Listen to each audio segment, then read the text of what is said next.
গোপন সূত্রে খবর পেয়ে গতকাল গভীর রাতে কাপার কাছে আড়াই গেটের গেট সংলগ্ন স্থান থেকে টাটা ট্রলার NL01AC0215 গাড়ির থেকে ধৃত উত্তর দিনাজপুরের ইটাহার শুলিপাড়ার বাসিন্দা ৩৮ বছরের দিলীপ মণ্ডলের কাছ থেকে আনুমানিক ৪২ কেজি গাঁজা উদ্ধার করল বারাকপুর পুলিশ কমিশনারেটের জেটিয়া থানার পুলিশ।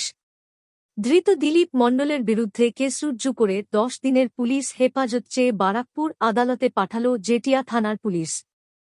এই দিলীপ, তুমি গাঁজা কোত্থেকে নিয়ে আসলে? তুমি দিলীপ, গাঁজা তোমার গাঁজা কে পাঠিয়েছিল? কে পাঠিয়েছিল গাঁজা? তোমাকে গাঁজা কে পাঠিয়েছিল? এই দিলীপ, এত সংখ্যক গাঁজা কোত্থেকে নিয়ে এসছো? গাঁজা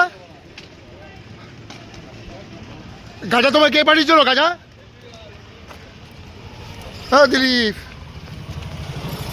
এত দূর থেকে গাঁজা কে পাঠিয়েছিল? গাঁজা গাঁজা কে পাঠিয়েছিল তোমাকে?